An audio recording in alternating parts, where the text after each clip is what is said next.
Welcome to our panel, The War in Ukraine, A Global Perspective. My name is Clemens Sedmak, and I will serve as the moderator of this panel, which means I have to tell people it's time to hand over to the next person as a speaker. We have a hybrid event, so we have wonderful people here in the room. Welcome. And we have more than 500 people registered on Zoom, so it's a pretty large community thinking about the situation in Ukraine from a global perspective. The BBC summary just a few minutes ago told us Russia has attacked the theater in Mariupol, where civilians have been sheltering, the city's deputy mayor tells the BBC. Mariupol in the south of Ukraine has been encircled by Russian forces with some 300,000 people trapped with no running water, electricity or gas. About 400 staff and patients are still being held inside a hospital in the port city, Ukraine's deputy prime minister says.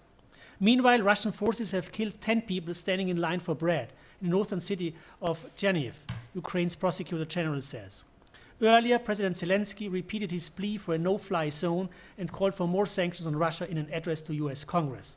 US President Biden has announced $800 million of military aid for Ukraine. Just these headlines tell us this is a global event and not just a war between two countries. It has already involved multiple entities, including the United Nations, NATO, European Union, and the International Criminal Court.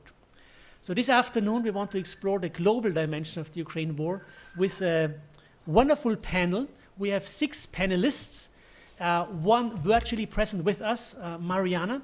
I guess you are in London. And the others here are with us in person.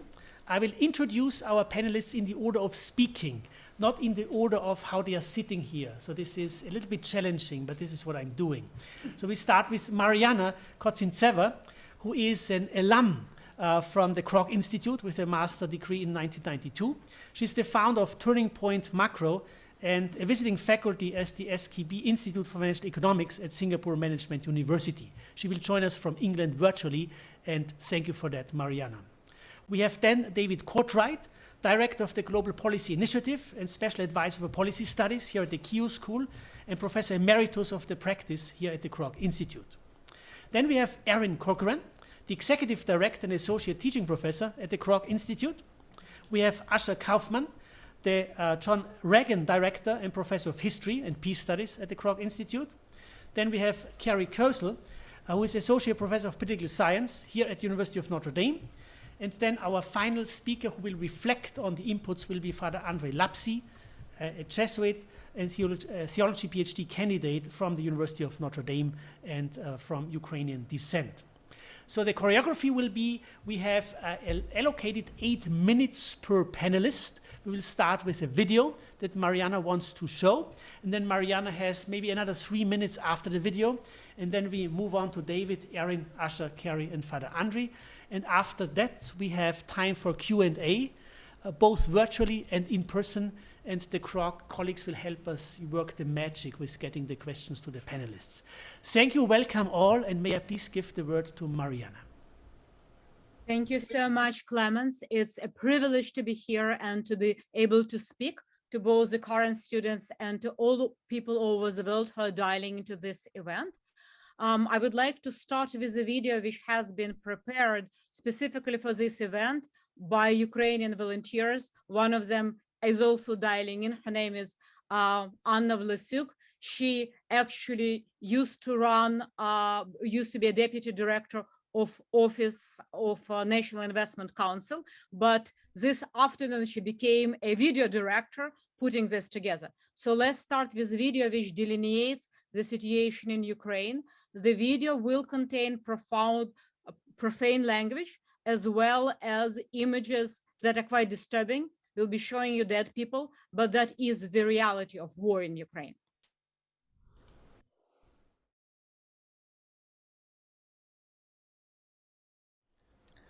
Thank you. So what I would like to do right now is just to focus on 2 broad points. One is where Ukraine stands at the moment. And the second point is what would be the probable scenario of how the future might unfold. Ukraine is really fighting on 3 fronts, and that's informational, economic, and military. On the informational front, Ukraine completely dominated informational war, by telling the world its story in a clear and powerful message. In terms of the economic warfare, despite the horrendous destruction that has been unleashed by Russia, Ukraine has actually already won the economic war against Russia, because in just 3 weeks, Ukraine has built an extraordinary coalition, and that coalition plunged Russia's economy into the chaos using sanctions. Russia's ruble has weakened to historic lows, and it's no longer fully convertible. Russian companies are denied foreign inputs.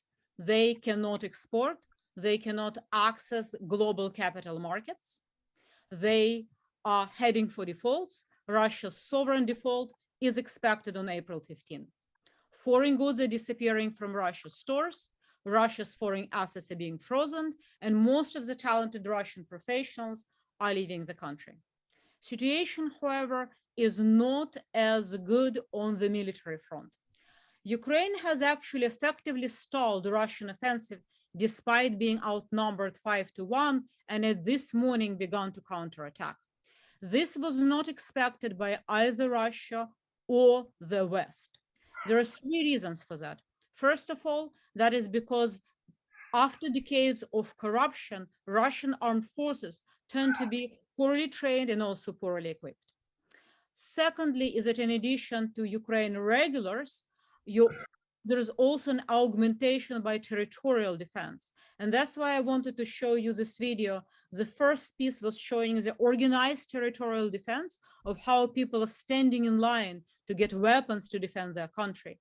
The second little video showed you people who don't even belong in the territorial defense. Those are ordinary citizens doing a drive-by fire bombing of Russian armored personnel carrier. There is no way that Russia can defeat Ukrainians with citizens like that. And finally, Ukrainians in occupied zones are resorting to civil disobedience. And that's why we showed you this other clip showing how in occupied Kherson, people are demonstrating against Russian authorities.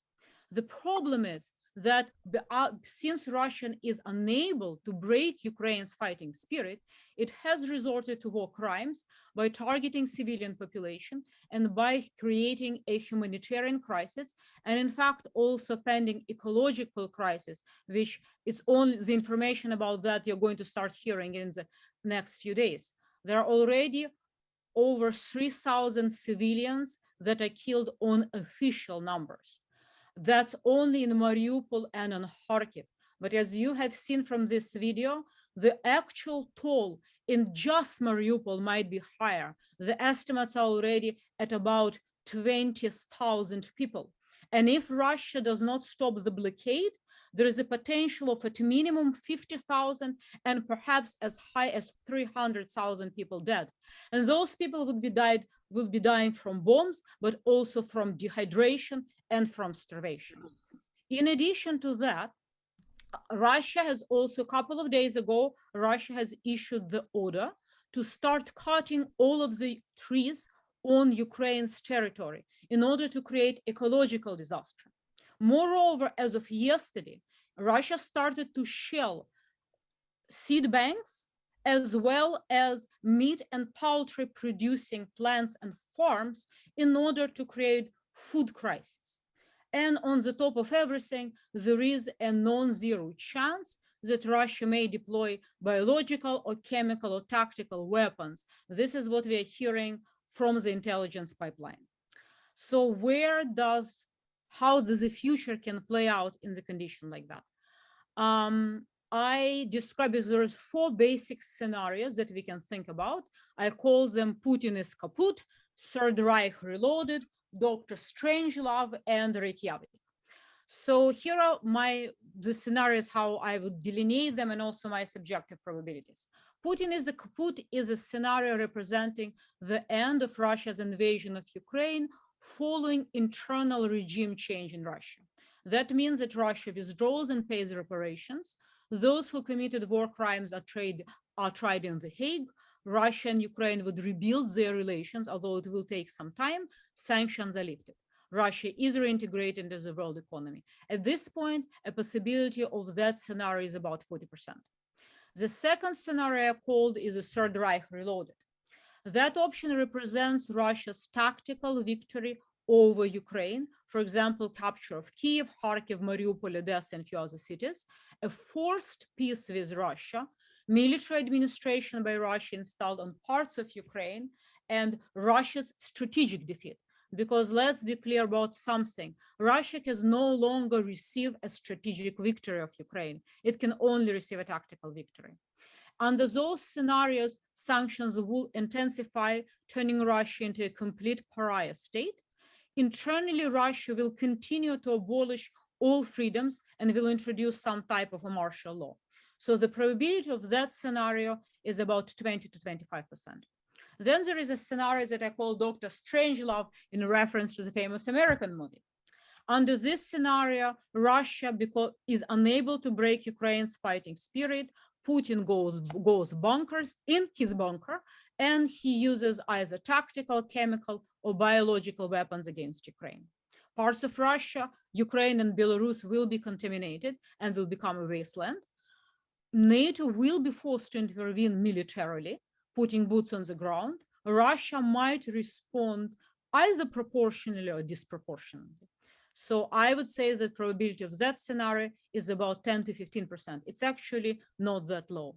And finally, there is a Reykjavik, famous peace settlement. So that is a scenario under which Russia is pressured by the West to join the negotiating table under the threat of further accelerating sanctions. And the carrot being is that the sanctions will be lifted. Ukraine is pressured to join the negotiating table because Russia is inflicting unacceptable civilian casualties on Ukraine. In fact, Putin's strategy to date has been escalate to de-escalate. And then the carrot obviously would be reparations and payment for Ukraine's infrastructure. There will be somewhat of uneasy peace because, make no mistakes, there can only be a lasting peace between Ukraine and Russia until Putin and those who have committed war crimes will remain in power. Some, but not all sanctions will be lifted. Putin is in power. Russia's economic and political weight in the world declines sharply. So the probability for such scenario, I would say about 20 to 25%. Where do I see the greatest danger right now? And that is parties thinking that they're playing one scenario, but ending up in a different one. For example, both Russia and NATO are assuming that they're playing for Reykjavik, they're playing for peace settlement, but in the meantime, things escalate and they end up playing either Third Reich Reloaded or Dr. Strangelove. Where do I see the most interesting swing factor is China. Thus far, China has a stated policy of neutrality. It did not, while it abstained from voting for today's resolution and International Court of Justice, it did not formally approve any of the supports for Russia, and it also refused to intervene on the Russia side. There is, however, a chance, and I'm actually finishing up. There is, however, a chance that China might come on the Ukraine side. That chance is very low. And finally, what needs to be done? More sanctions, more advanced weapons into Ukraine, including air defense, and for God's sake, release to Ukraine those MiG-29s. Right now, it's an American government that's blocking the sale. So that's it for me. Thank you, Mariana. There's always this discussion about the expansion of the war and the use of nuclear weapons. David Cortright is our specialist on nuclear armament. May I hand over to you, David? Thank you. Thank you, Mariana, for a very sobering presentation, but necessary for us to know. Putin is threatening nuclear catastrophe to advance his war of aggression. As he launched the attack a few weeks ago, he ordered Russian military officials to raise Russia's nuclear forces, quote, to a special regime of combat duty. Days earlier, he threatened his adversaries with, quote, consequences you have never encountered in history. This represents a new and sinister application for nuclear weapons, increasing their currency and motivating more governments to acquire them.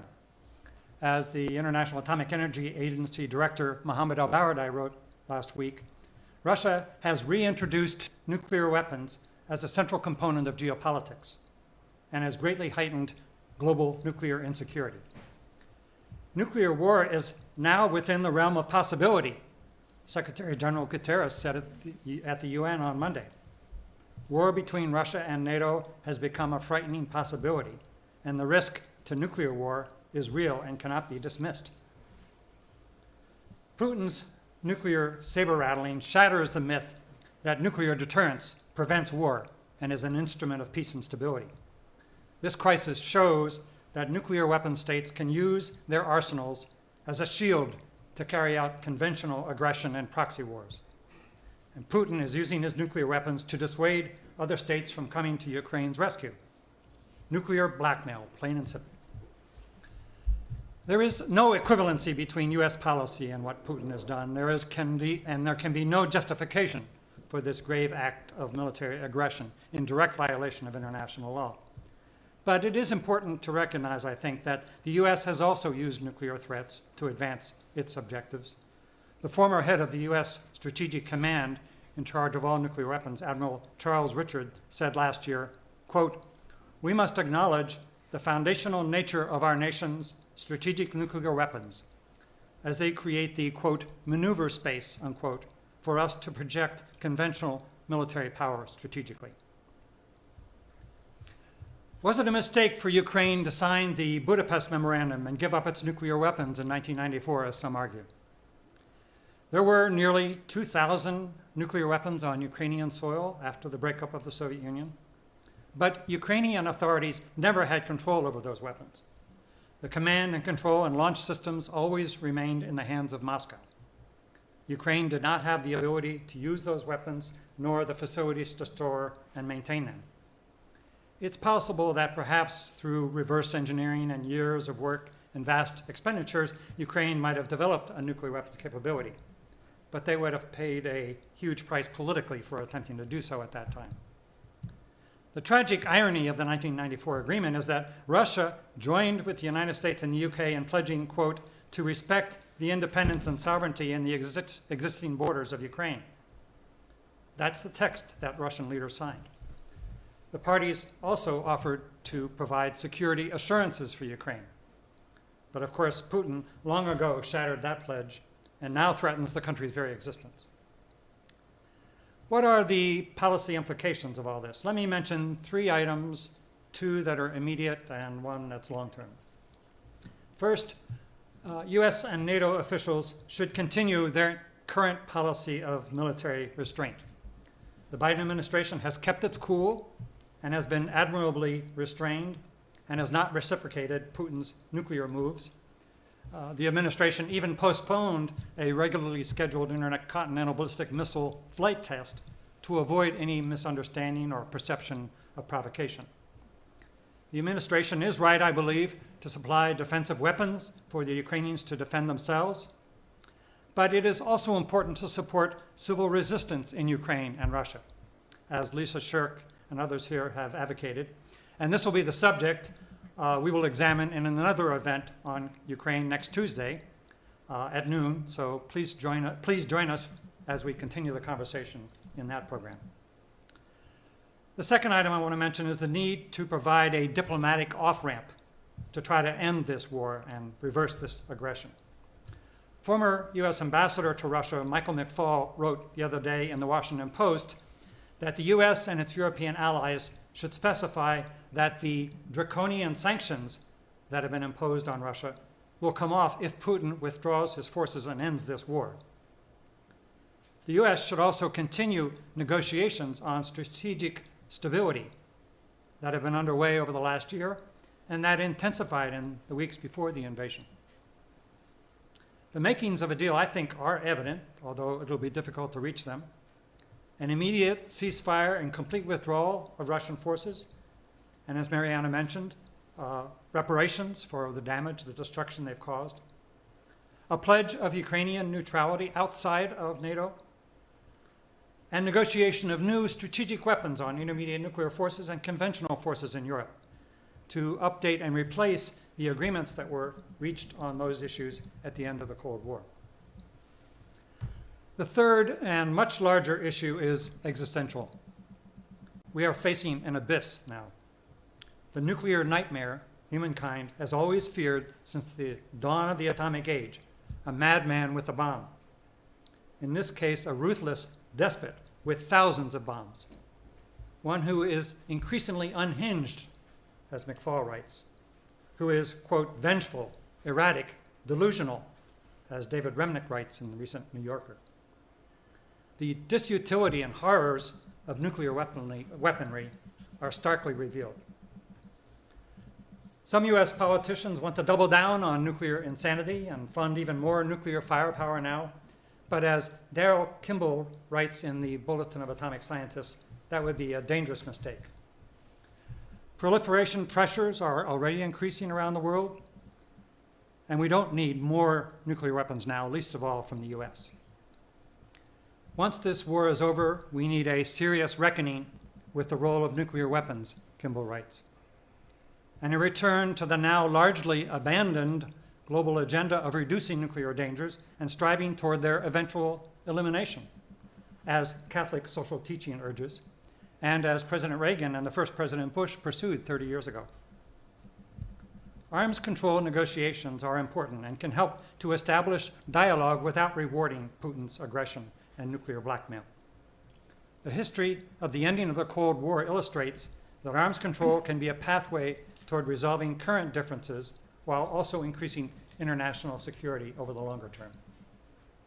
Ultimately, the only way to eliminate the existential dangers we face now is to verifiably eliminate all nuclear weapons. Even if that goal seems so impossibly long distance at this point, as Kimball writes, we must move steadily in that direction while preserving the taboo against nuclear weapons use for the future of for the future of Ukraine and for human survival. Thank you. Thank you, David, for this sober analysis and this sense of direction. One visible sign that the war and its consequences cannot be contained within the borders of Ukraine is the number of refugees coming to many European countries and beyond. Erin Corcoran will shed light on the Ukrainian refugees in a global perspective. Erin, please. Thank you, Clemens. It is being characterized as the biggest exodus of refugees from Europe since World War II. The numbers indeed are significant. Since February 24, 2022, when Russia invaded Ukraine, nearly 3 million individuals, mostly women and children, have fled Ukraine seeking safety in neighboring countries. Over 1.8 million Ukrainians have fled to Poland, at numbers equaling the population of Poland's capital city, Warsaw. To put it in a global perspective, according to the United Nations High Commissioner for Refugees, the UN agency charged with overseeing refugee protection and humanitarian assistance, as of mid-2021, there were 84 million people forcibly displaced worldwide. Of that population, 48 million are internally displaced, 26.6 million are refugees, and 4.4 are asylum seekers. 35 million of the 82.4 million forcibly displaced are children below the age of 18. And as of mid-2021, 68% of all those forcibly displaced originate from just 5 countries.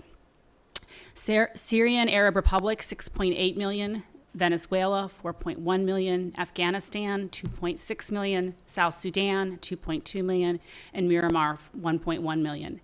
85% of refugees are hosted in developing countries in the global south.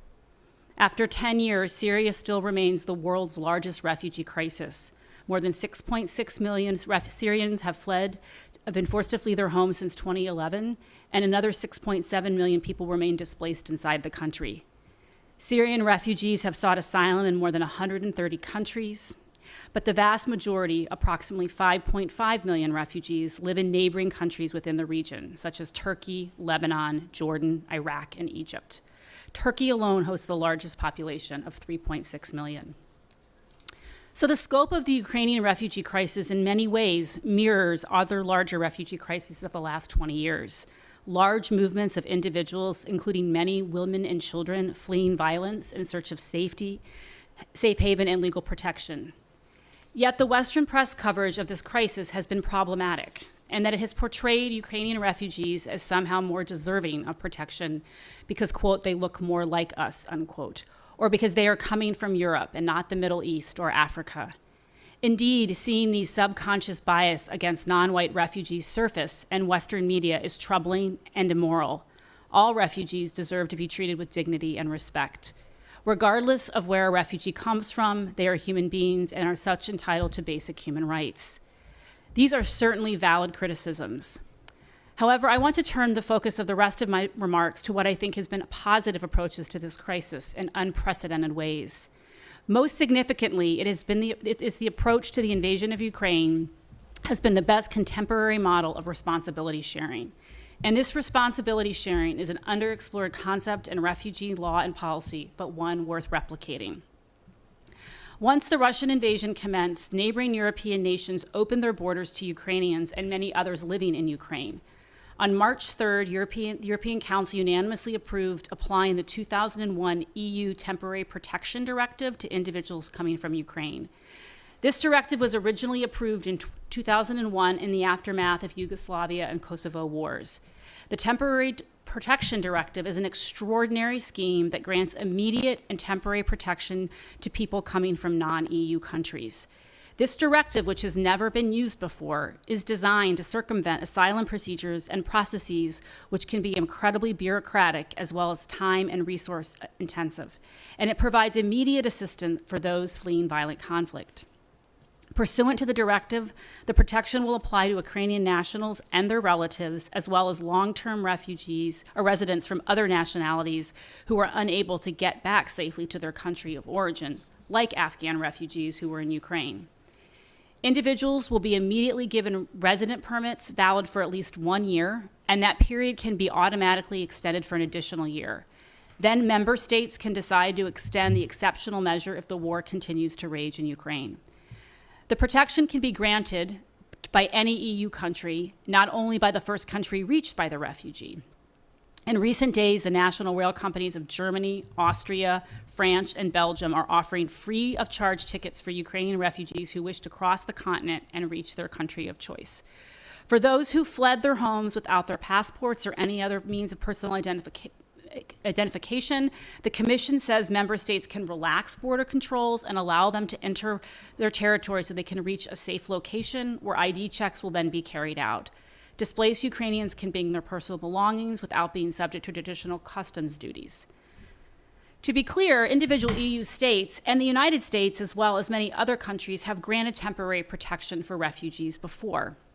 In fact, today, the United States announced it's providing temporary protected status to Afghans who are present in the United States on or before March 15th of this year. And on March 1, the U.S. provided temporary protected status to Ukrainian nationals living in the United States on or before February 28. But this is different.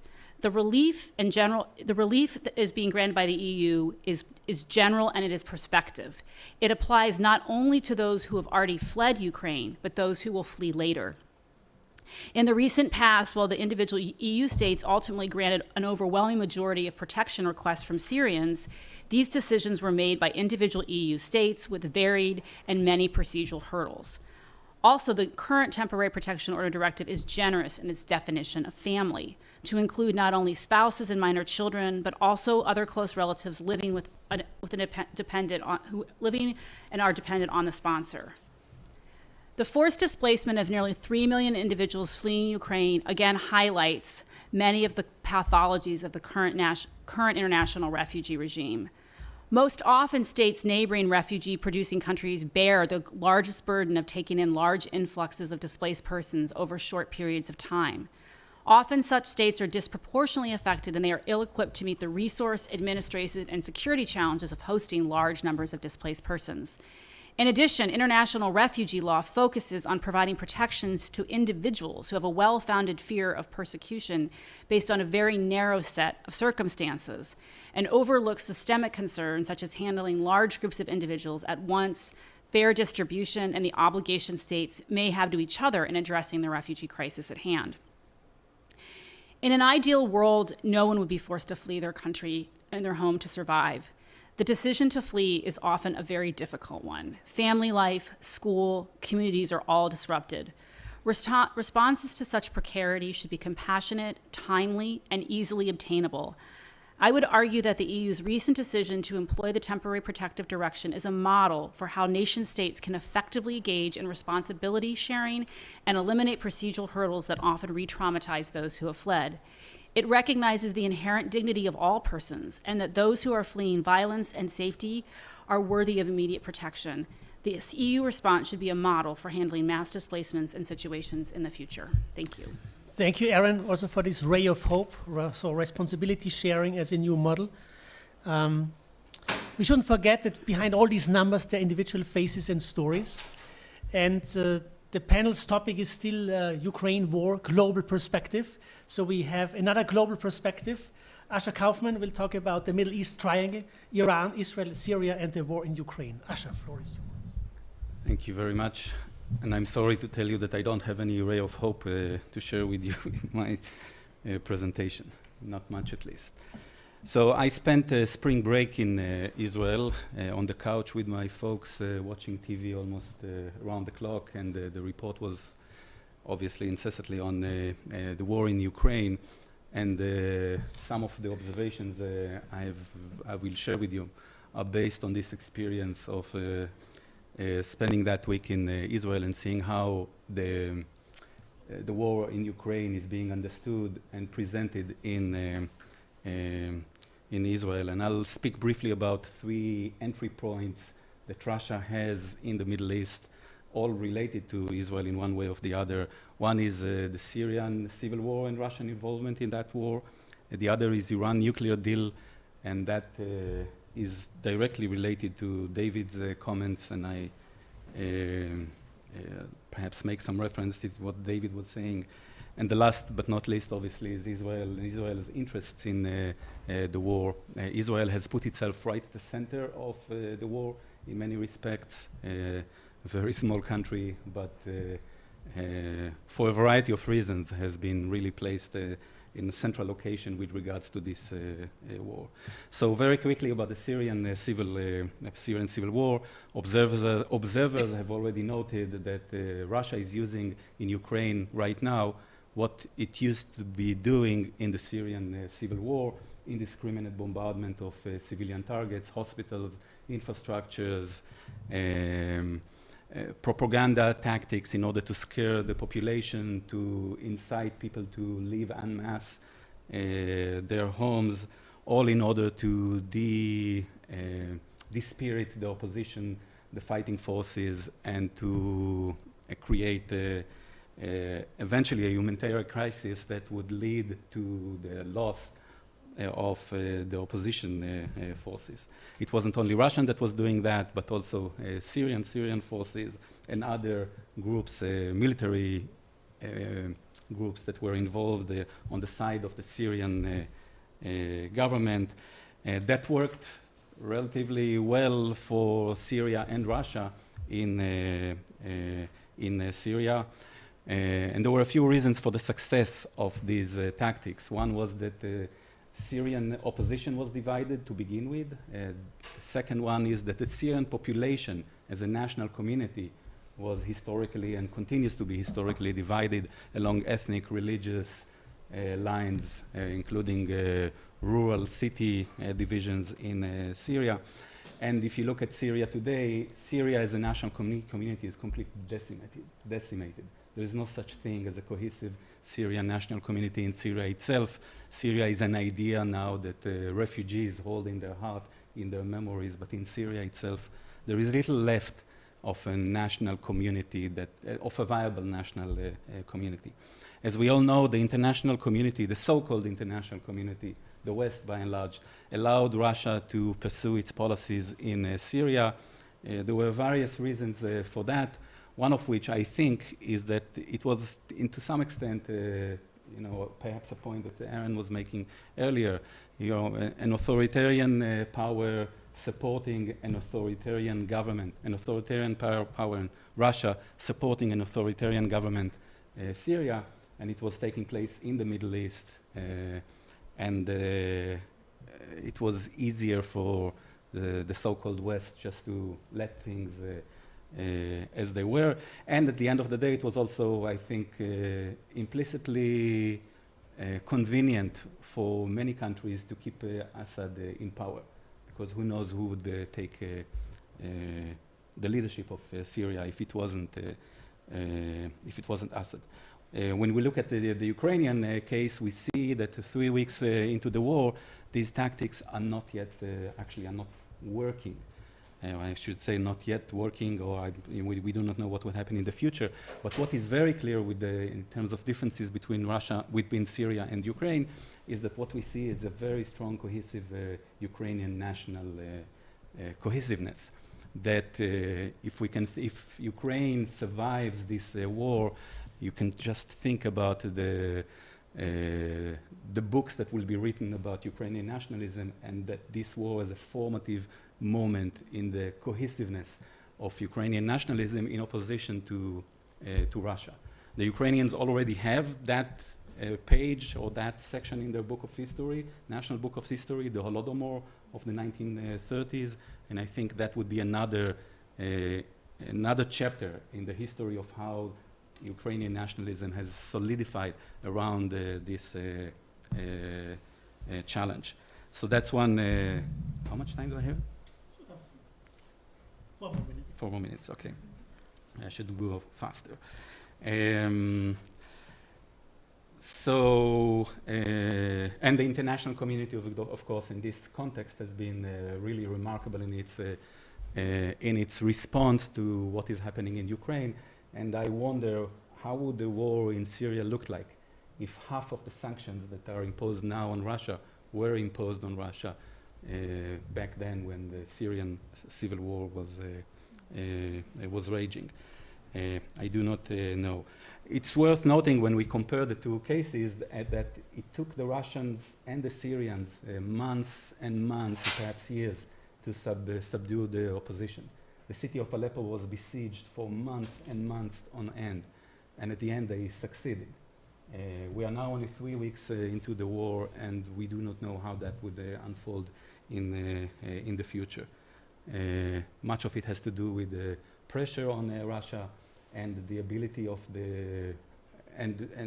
developments that we cannot really foresee right now. Very fast, I'll move to the Iranian nuclear deal, as it is directly related to David's comments. As we all know, the agreement was signed in 2015. In 2018, the United States withdrew from the agreement as a result of pressure from Israel and from the Israel lobby here in the United States, and Trump pulled out of this agreement, and Biden came as president and vowed to renegotiate an agreement with Iran to bring both the United States and Iran into the fold of this agreement. And very interestingly, just before the eruption of the war in Ukraine, they were very, very close to signing the agreement, and Russia was an important interlocutor in bringing the two sides, an enthusiastic partner in trying to bridge the gap between the United States and Iran. And of course, the moment the war started, Russia changed its approach with regards to the Iranian nuclear deal, because it understands it correctly as a potential leverage against the United States. So we have now a situation where Russia, that literally until 3 weeks ago was one of the most important partners in bringing the United States and Iran together to agree on a deal, is now the one that is preventing the signing of the agreement.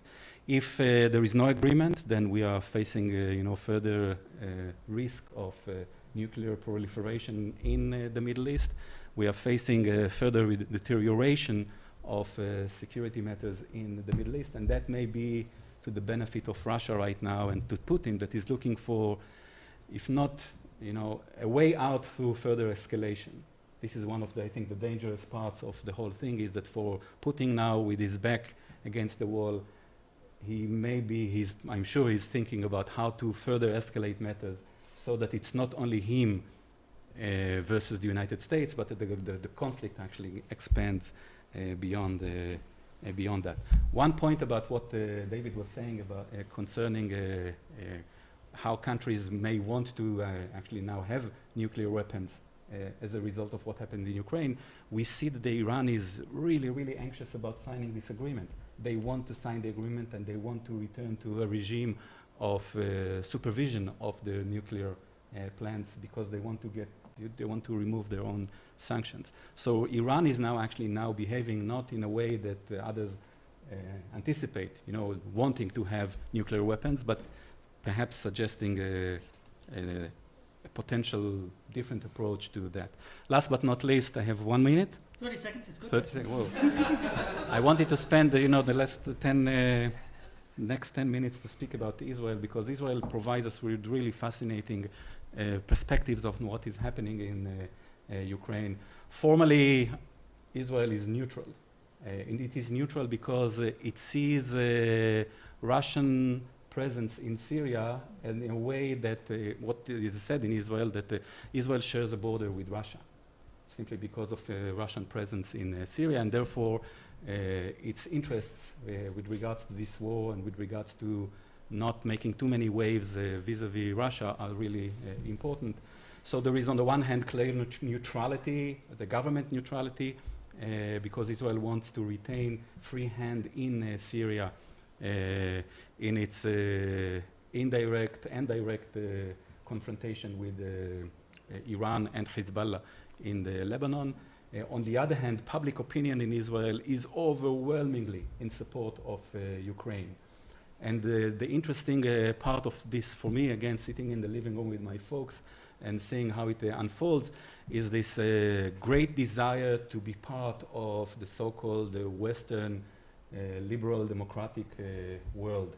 And this comes at a time where Israel has been pressured or has been seen as a country that is not living up to the ideals of Western democratic world, particularly, the last conflict in Gaza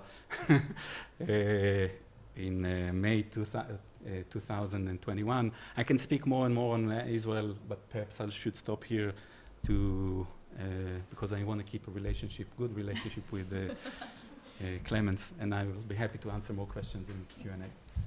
Thank you so much, Asher. So Iran, Syria, and Israel. And Mariana at the very end mentioned the role of China. So Carrie will help us understand the role of China and Russia in the war. Thank you, Carrie. Thank you. So I have the tall order of speaking about the global perspectives of both China and Russia. And I wanted to frame my comments first by focusing on Russia and public opinion of the war. I think the first thing to keep in mind about Russia and public opinion is that it's operating in an information bubble. Most Russians get their news from television, and television in Russia is state-influenced, state-controlled, state-manipulated. This means that it all shares a very pro-Kremlin narrative. Now, if we would transfer this to the US context, it would be like every station as Fox News on repeat over and over. So there's not a lot of different voices out there. And again, the majority of Russians are getting their news from television.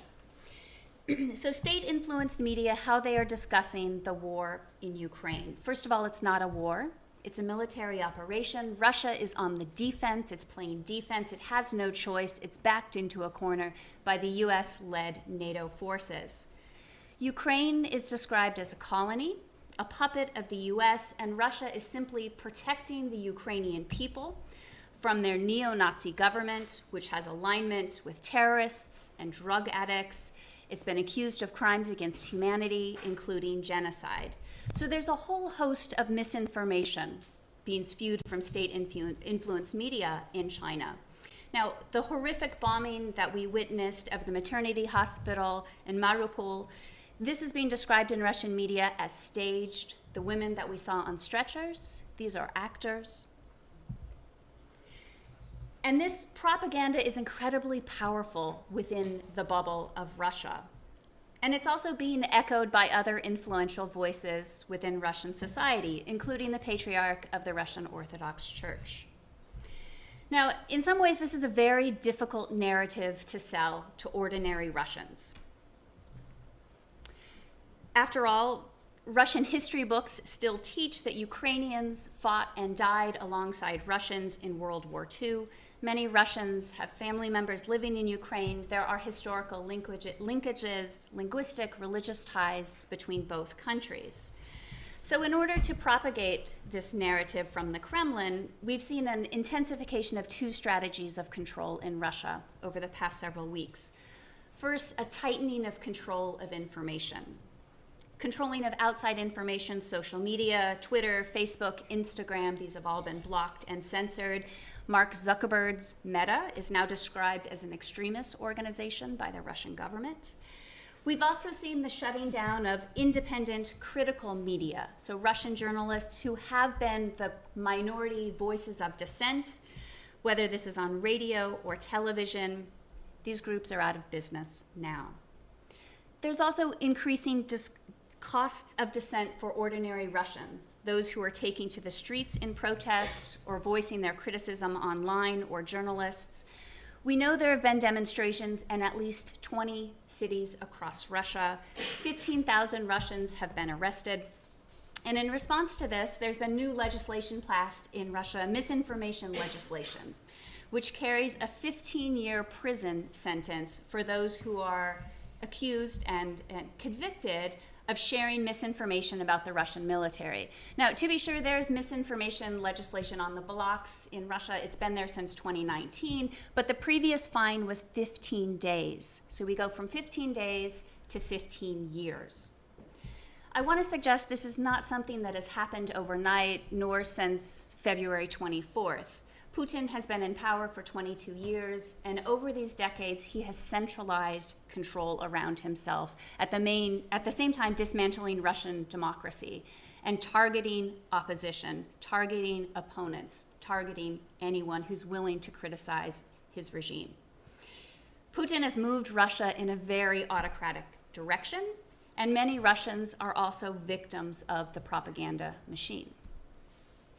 Now, the perspective from China, perhaps also I'll focus on public opinion. Now, the public opinion in China very much follows the Russian narrative.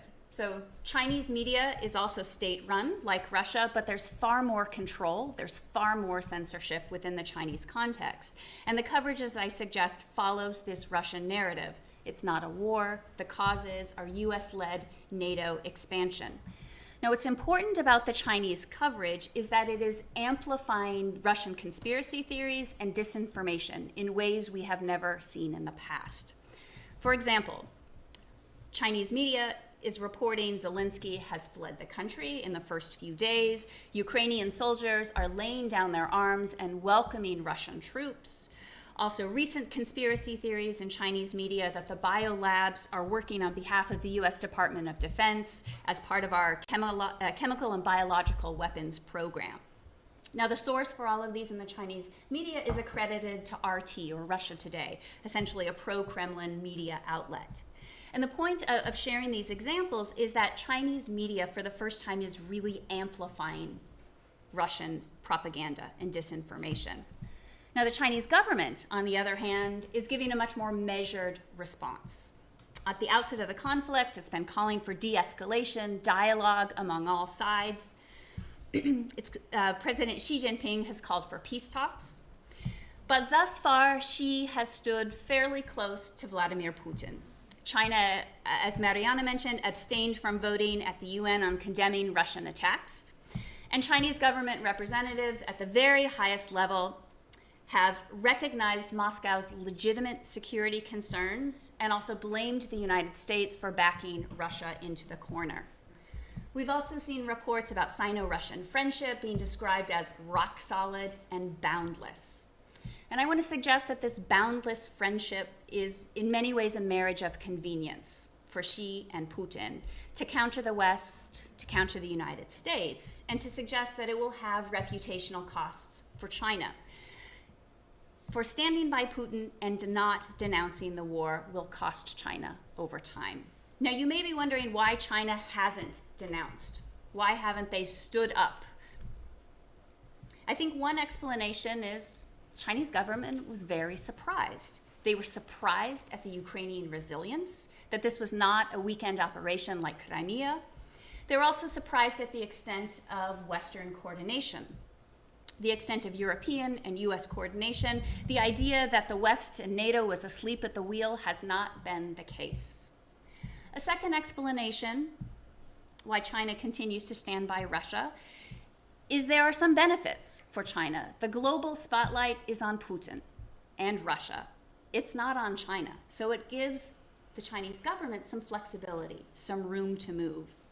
It also changes the dynamic of the boundless friendship between Russia and China, making Russia the junior partner and far more dependent on Beijing. 1 minute, Carrie. 1 minute, okay. So finally, there's also some benefits. For Chinese company, we see UnionPay stepping in where Visa and MasterCard have stepped out. But what I want to suggest is that there will be long-term costs for China. The Ukrainian-Russia war has forced China into an uncomfortable position where it's trying to remain neutral, have positive relationships with Europe, and also with Russia. And these long-term costs is, at the end of the day, China doesn't want to be in the position of bailing out and stabilizing the Russian economy. We should also not forget that China is a main investor in Ukraine, and that investment is being leveled by Russian bombs. And final point. I would argue that China needs to start recalibrating its rhetoric or run the risk of losing Europe and European partnerships. China can't have it both ways. You can't be a megaphone for Kremlin disinformation domestically, using it to stoke anti-American sentiment, while feigning neutrality or calling for calm globally. The longer that China backs Putin's war by remaining silent and feigning neutrality, the more China has to lose. Thank you so much, Carrie. And after these international analyses, we go back to Ukraine. Father Andrij, the last word on the panel is yours. Thank you very much, Clemens. As a Ph.D. candidate in theology, I claim no expertise in the strategic situation in Ukraine, nuclear disarmament, refugees, the Middle East, or Chinese and Russian media. However, I do think I can reflect on what you have said from a lens that's really important for all of us who are here, and that's the lens of the people of Ukraine, the situation as it's perceived in the Ukrainian community, in the diaspora, and within Ukraine itself, and to maybe try to highlight a few points that overlap nicely with what you have raised, but I think also shine a different kind of light on it, perceive it in a little bit of a different way. One comment generally before going on to hitting 4 points that I would like to mention is I think simply the fact that we're having this kind of panel and there are such substantive contributions indicates that perhaps the Ukrainian intuition that they're fighting for more than just themselves and their own existence, but for a certain set of principles and for, let's say, the relative health of the world order rings pretty true. And that this is a demonstration of that, so that when Ukraine says it's fighting for Europe and for the world, as I believe is on the president's Twitter account and other places, that there is something of truth to that, based on what we have heard. The first point that I would like to highlight that I think is very much on Ukrainians' minds as an important factor in the conflict is ideology. And it's a word that hasn't come up just yet today, but I think is a very important one, because I think it's clear that the ideology which is promoting this war is one that denies the statehood of Ukraine, it's been said rather explicitly, and even the ethnic identity of Ukrainians. And that raises the stakes very high, and that's been shown in speeches by President Putin, as well as in the acts that are getting their tragic publicity every single day, the targeting of civilians, etc. It's also linked in some way to the vision of what they call the Ruski Mir, the Russian world, which sees Ukrainians, Belarusians belonging to the sphere of influence of Moscow and not having their own independent history, existence, traditions, churches, etc. So we're really seeing that play out. And for that reason, Ukrainians today are speaking more and more of genocide. Genocide. The targeting of civilians to wipe out a certain population, a certain history, a certain group. And I think that their use of that word is not totally out of place given what we're seeing. So that's something that is on Ukrainians' minds and lips. We've seen, for example, also published information about hit lists and public executions. I watched recently a video of some Russian television in which a man was promoting the need for public executions after the occupation of Ukraine by hanging. So that's in the sphere, and that's why this war is a war, I would say, at least of quasi-extermination, if not directly more genocidal. And this is beyond what is shown in the media so far. So I think the tragic news that we heard today from Chernihiv, where 10 people who were standing in line for bread were shot, those stories are only going to multiply. They've happened, we just don't know. And the indications from people on the ground are that the brutality has been very high. And although we're extremely well connected, I think, speaking about this war in terms of seeing and hearing different things, there's a whole swath of tragedies that I just don't think we know about. Also, with respect to ideology, and this will be a closing point on this part, there's a story, and I'm sure there are others like this, of a man who called his father, the man lived in Ukraine, called his father in Russia, and explained to him that he had to send his wife and children away because they were being bombed. And the father said, no, no, no, that's not what is happening. Let me tell you what is happening. We are not targeting civilians. We are not, et cetera. Right? So the role that ideology plays and the various levels at which that plays, I think, is very important. And the drama of the denial of Ukrainian statehood and ethnic identity is a central piece, and why Ukrainians are so concerned about this war. A second point is the humanitarian crisis, which we talked about in some detail. That's also very much on Ukrainians' minds. It's certainly getting a big part of the attention of what the church is trying to do in Ukraine and various people. We're up over 3 million refugees or thereabouts by now, not to count internally displaced people. I have some information via a friend who's connected to certain folks who says that people on the ground in Ukraine, as well as a report at the UN, suggest we could be up to 12 million before too long. So that is very, very large.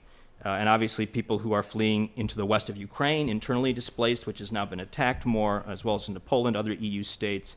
Mariupol, which we heard mentioned in the first presentation, where there are 400,000 people in a city that's totally surrounded, for which a week's time the humanitarian aid has not been permitted to enter. And I saw a number today that approximated that maybe 20,000 have died, which was a number we heard also earlier. So to give a sense of the scale of the humanitarian crisis, along with ideology, that's very much on Ukrainians' minds. Another thing that I would say is Ukrainians appeal to the moral sense of the world. And I want to contrast that a little bit with the strategic sense and the keeping with international law or observing the norms sense. Those are, of course, important and have their value without a doubt. But I think on account of the existential nature of this war for the Ukrainian people, not just those individuals who are caught in the fire, when they look at the death of thousands of civilians, they say, doesn't your humanity compel you to do something? And it's not that nothing has been done, but I think the vision of the average person is looking beyond, are we a member of NATO or are we not? Will we trigger Article 5 or will we not? Have we been incorporated into the EU or have we not? Doesn't your humanity call for some response? Now, of course, that can be applied to other conflicts and other problems, but I think that that's very, very real, and what the average Ukrainian is saying today. Don't you see what's happening? Can't your moral sense, apart from all of the balancing and calculations, bring you to do something? And I think that speaks to a couple things. Internally, Ukraine's view of the West and a free democratic order, that somehow that appeal has a real value, that really gets to something core as opposed to the agreements and the signed documents. And also to Ukraine's own internal dynamics, the Maidan Revolution of Dignity in 2013, 2014, that they're really striving also for a society that wants to protect these things. And they're saying, well, don't you see that we're dying because we want to uphold what you say you uphold? Right? And so I think that moral sense is very strong for people. And in this respect, I think, vis-a-vis the invasion, the occupation of Crimea and the Donbass in 2014, many Ukrainians just see the West's reaction, if heroic in many ways, as way late, very late, you know. So that's a part of that. And finally, my last point. Okay. I was about to say 1 minute for Andrij. Great. Look at that. I'm not bad. So resiliency, the resiliency of Ukrainians, the way that they're united, the way that the spirit, at least as from what I can perceive from a distance, is still quite high and united. The surprise of how the Ukrainians have managed to hold on so well. Reports on the ground, for example, are different from media narratives, even about what's happening in the capital in Keough. So you'll look at a website and it will say, Keough under siege. Well, yes, I mean, that's the goal, but actually it's not. people can travel from the south and there's not an active battle in the city, et cetera. So I think it's important to look at those sources on the ground and pay attention to that, because drama makes for media clicks. And finally, language and translation vis-a-vis information. There was an interview that President Zelensky gave recently, which has gotten a lot of publicity because he said in that speech something about Ukraine's membership in NATO. It was swiftly and incorrectly translated into English, saying that President Zelensky said Ukraine will not become a member of NATO. It's not what President Zelensky said. President Zelensky said, "My не є членами НАТО." We are not members of NATO. And we understand that, and there are consequences, et cetera. So just to pay attention to the quality of information that you receive. Thank you. Thank you, Father Andrij. Thank you, dear panelists. So we have time till 5:30. We will end on time, I promise. We heard sinister analysis. I heard three words that gave me some hope. One is the word resiliency and resilience. One is the word restraint. David Cortright used it, nuclear restraint. And one is the word responsibility sharing, used by Erin. So we have the possibility to ask questions here in the room, in person, and there's obviously also the possibility to ask questions virtually, and Hannah and Lisa will manage that.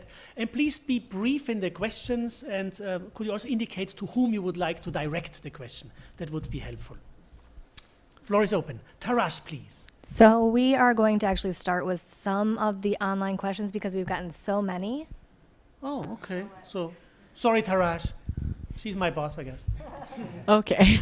So there have been quite a few questions, Asha, that have come in for you, and I'm going to try to just group them all into one around a theme. So isn't what Russia is doing in Ukraine, which is described as similar to what it has done in Syria, also similar to what Israel does periodically in Gaza? Why has the West become so concerned about the war in Ukraine, but does not have the same reaction about the occupation of Palestine? Several more questions in that vein, if you could address that. Yes, I think these are all important and tricky questions, and I consciously decided not to address them in my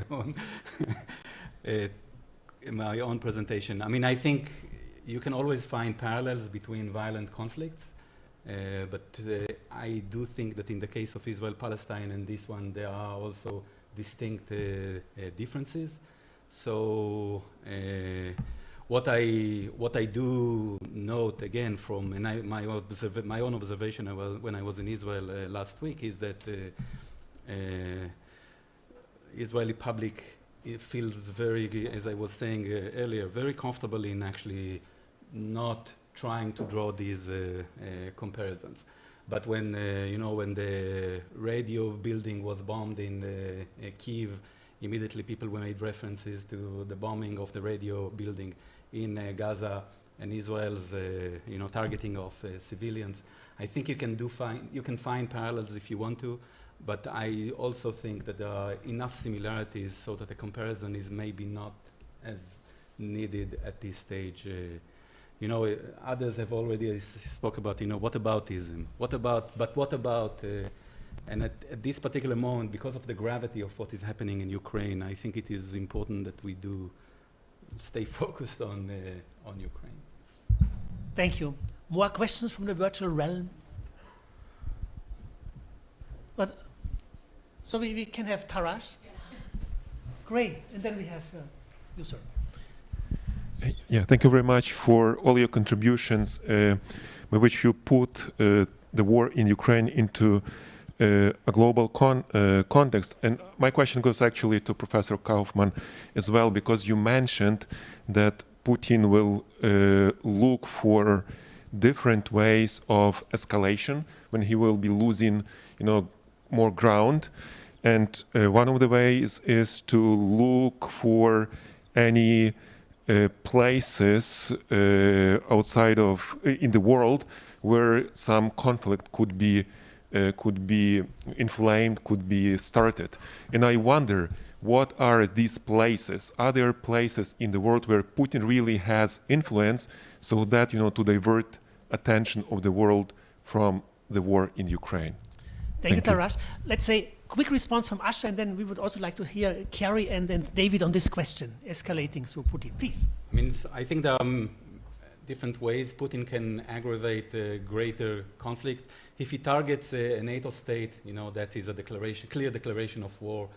If he aggravates something in Syria, then NATO is not directly involved. That could lead to a different kind of escalation of war. And let's say, if tomorrow Israel engages in some kind of skirmish in Syria, and the Russians do not allow Israel to do so, that could lead to, some flare-up that might get Iran or Hezbollah involved, and there you have a new Middle Eastern war like that. And this is something that could happen. It could have happened even before the Ukrainian war, but there was some kind of Russian protection. Russia secured Israel, allowed Israel to operate in Syria with impunity in many respects. That could change. If it happens in Europe, then I think we are facing a third world war. Thank you. Carrie, any comments? I would agree with those points, that where else Putin might look, an attack on a NATO country or into Europe, I think he's finding himself quite overextended. I think where we might see attacks would be cyberspace, hacking, these kind of attacks that you can do with plausible deniability. And so I think that it's probably already taking place on an extensive scale, but that is an area where Russia has extensive capabilities, and I think we will see that roll out, potentially as Putin feels himself blocked further into a corner. Thank you, Carrie. David? Yeah, I have really nothing much more to add to that. When you talk about cyber attack, the other evening the power went out briefly, and I bolted awake in the middle of the night thinking the Russian cyber attack has begun. I mean, that's the kind of world we're living in now, and I think we do have to expect something like that. Thank you. With a question. May I also add something about cyber? Because another point to consider that on the other side of you have Anonymous, which already declared, and Network Battalion 65 that has already declared a cyber attack on Russia, and they've already hacked Russian pipelines, they've already hacked Russian Nuclear Safety Institute. So that is already taking place, and I think that is an excellent point. This is where you can have an absolutely global escalation. Thank you, Mariana. Yes, sir. First, thank you for giving such great context to, the global view of this. My name is Alex Hlabse. I'm a journalist and a documentary filmmaker, and I'm leaving for Ukraine in 2 weeks. And one of the things that my TV executive bosses are going to ask me is, how do you explain Ukraine's position in the place in the world so that there's a context for this audience that's going to watch this documentary series, and for the PhD candidate, the documentary series is about resilience and about how much human beings can actually adjust and do that. So I thank you so much for bringing up that word. It's so important. But how do I give context in a way that is understandable so that everything else that comes after it, I know I'm being selfish here, but I'm here because you guys are the experts. Thank you. Maybe we ask Father Andrij to respond, and then Mariana. Sure, I will do my best. So I think there's a long answer to that question, and I will recommend you a book, but there's also a short answer. I think the short answer is this conflict cannot be understood apart from a much longer history, and that Ukrainians are an ancient European people trying to stand up with a free democratic society after being bowed down by communism. And that this is still the playing out of that standing back up and trying to establish a free and healthy civil society and democratic political society. So an ancient European people that's trying to get up from that torture and from that being bowed down, I think is the basic line. The book is called The Gates of Europe by a Harvard professor named Serhii Plohi. Thank you, Father Andrij. Mariana, understanding. And I could recommend another wonderful author, which is basically Timothy Snyder, who writes about Holodomor, and that could give you an idea of how much Ukraine has suffered. So the book is called Harvest of Sorrow. So that would give you an idea of how much Ukraine has suffered during the Soviet times. But I think this is also really about, I think this war per se is about making of Ukraine's national identity. And Ukraine, I think it's also important to keep in mind, Ukraine is multi-ethnic and multi-religious state. It's not a simple, there is no Ukrainian, it's not a monolithic, and that's why there was an issue with how Russia's try to portray that there is a need for protection of Russian population. If you look at the front lines, the language that's mostly spoken in front lines is in fact often Russian. So I think that is it, literally. It's about forging of Ukraine national identity through the fire. If you want to portray, what does this war means for the world? Say that book name again, I'm sorry, Mariana. Mariana, can you repeat the name of the book? So it's Timothy Snyder, The Harvest of Sorrow. The Harvest of Sorrow. Because he's really taking notes. He's taking that seriously, Mariana. So may I use the privilege of the moderator and ask a question to Erin? And it's about the brain drain question. And the refugees, do you expect them to come back, or what would happen midterm and long term? What's your estimation and assessment? Well, I mean, I think generally people do want to come back, right? And I think kind of feeding into this discussion about what this war is actually about, and if you think about it, is about national identity and defending national identity, I think there would even be more of an impetus for people to come back and to want to sort of rebuild, right? So I think that's, and I think the fact that they are going to be allowed to work, and there's going to be mobility, and there's going to be the ability for them to kind of stay grounded and stay together as families, and there's not going to be, makes it actually easier for you to return. So that would be my short answer to your question. Another positive outlook. Here, a question in the room. Yes, may I actually add, because there is an important point here. So Ukrainian refugees crisis is relatively unique, because right now only primarily women and children are allowed to exit the country, because all the able-bodied men age 18 to 60, unless they have a medical excuse or they have 3 children or more, are not allowed to exit the country. So hence, males are staying inside the country, women, children, elderly are allowed to exit. For that reason, the chance, basically, these are not the people who would not be returning back. They would want to go back to reunite with their husbands, brothers, and fathers. Thank you, Mariana. Yes, please, question. My question was also to Erin about the refugee crisis. You mentioned described this wonderful legal new approach to the refugee crisis, but you also called it temporary. So I was wondering, first of all, how long is temporary? And then if we have to envision a world where that temporary has ended and the war is still ongoing, any recommendations for how the countries that have accepted all these refugees could integrate without a social backlash and that? So, I mean, I think it's important to distinguish. So the temporary directive has the ability to be extended for up to 3 years. It's sort of automatic, 1 year, an automatic renewal for the second year, and then the member states can add for a third year. But during that time that temporary status exists, individual Ukrainians can also apply for asylum and full recognition as a refugee, which could create permanency. So I mean, this kind of relates kind of back to Clemens' question.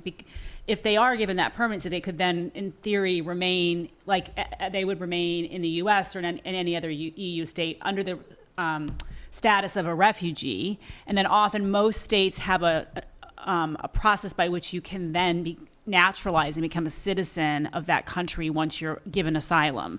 So the temporary directive is not the same as conferring refugee status, but the way in which the EU is applying the directive is different how individual EU states have applied temporary protection in the past, or how the US has applied it in the past, in the sense that it's allowing them to access benefits and maintain social family unity in ways that you would almost have to get refugee status to do.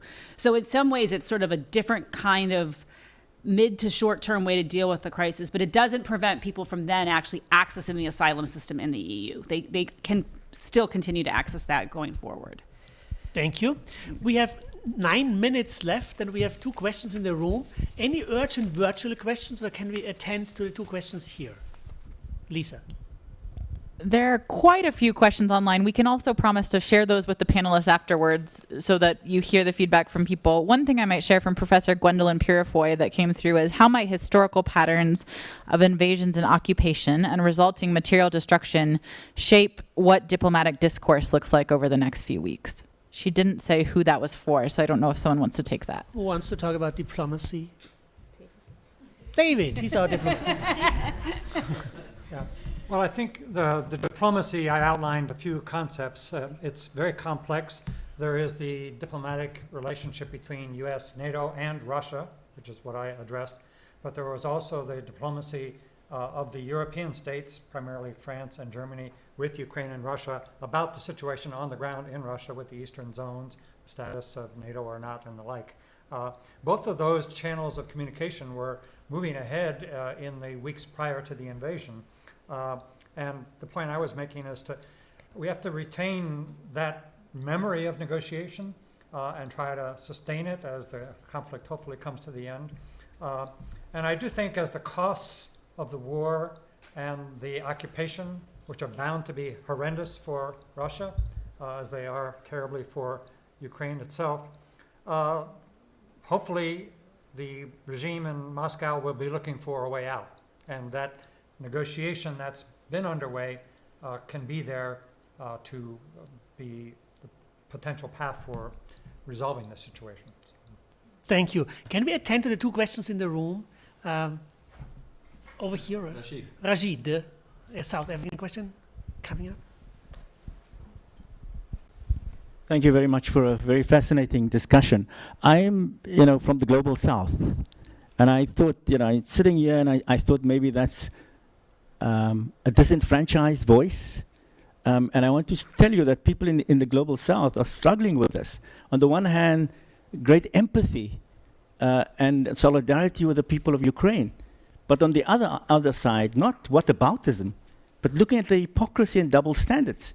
And holding these two things together it's dehumanizing, that you would want to reach out. For example, what Erin was saying about this wonderful example of how refugees are being treated. But can it become a norm for the future? So, it's important that we bring the global South, because I think that's where the Russians are also doing their propaganda. And those in the West don't understand it. In fact, the Russians already in August are saying they want to create an anti-fascist a conference in which they're inviting South Africans and so on. So the disenfranchised voices in the world, otherwise, the way in which it was framed at the beginning, is Ukraine defending Europe, or is Ukraine defending the moral standards in the entire world? It's a kind of a tension there.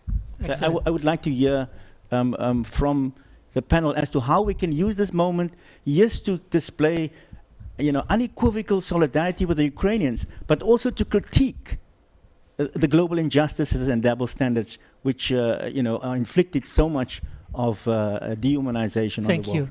Thank you. So the question of the importance of the global South as a player and the double standard. Could we just take the second question, Gulsen's question, right away? Okay, then. Yeah, and if I may ask you, be brief. Thank you. Okay, thank you very much. That's very important panel.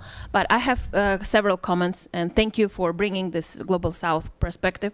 And well, as a Russian former citizen, I guess, I should say that Ukraine already won.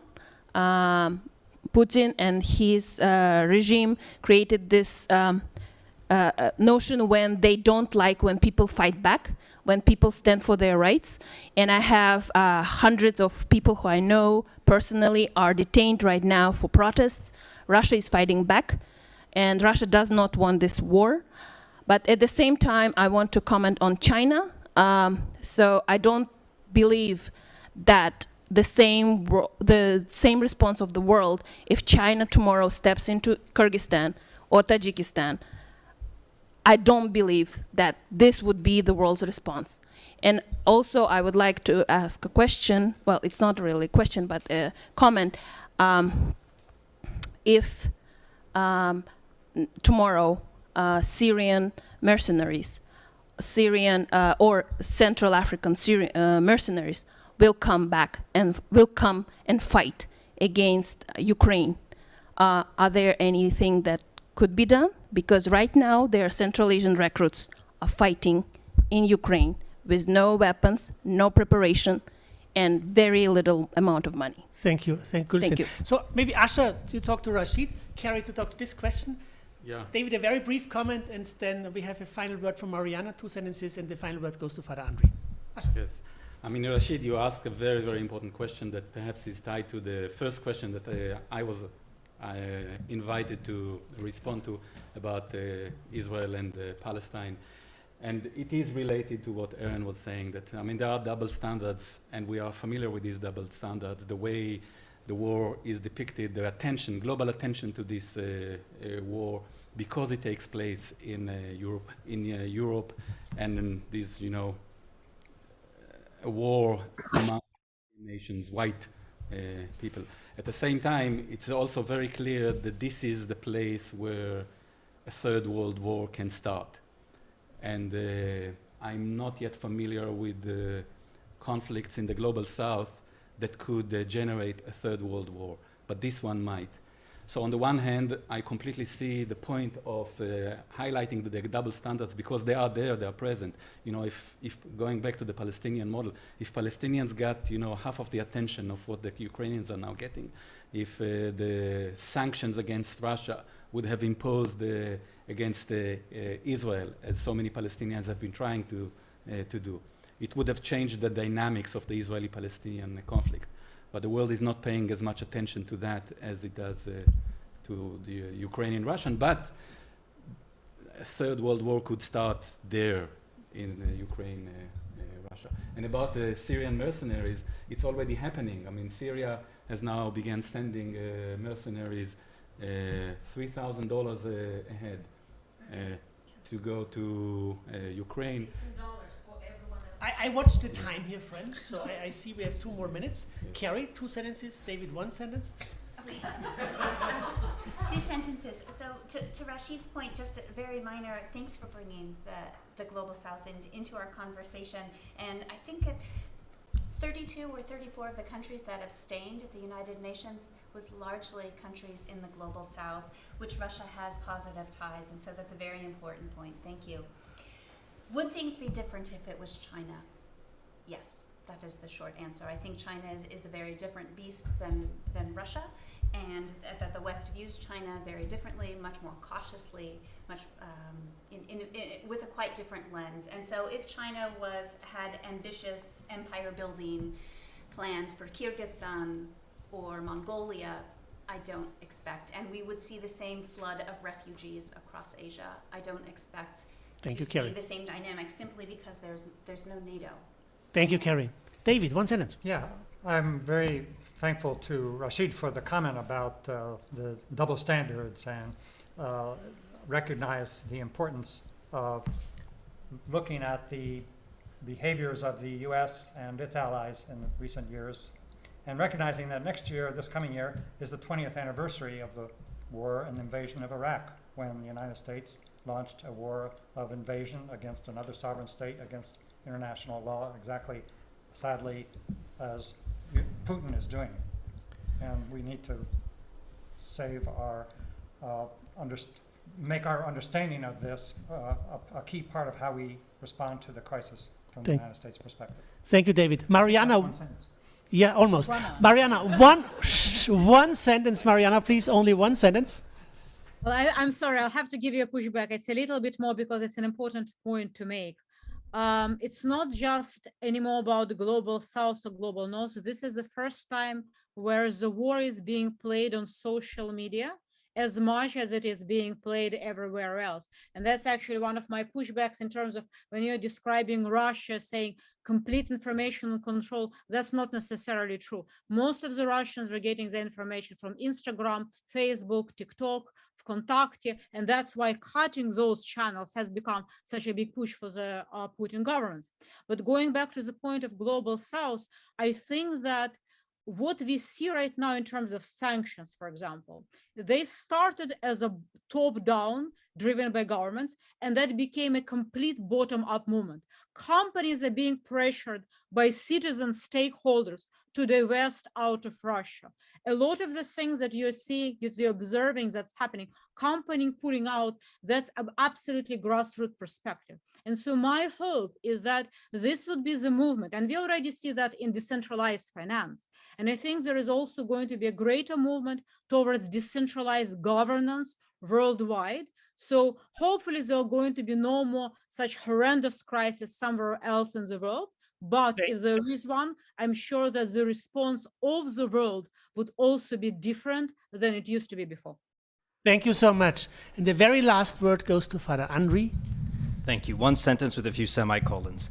No, just three things. As a priest and here at Notre Dame, I would just like to ask you for three things. One is, please pray for Ukraine and pray for those who perpetrate these kinds of deeds, for their change of heart, their conversion.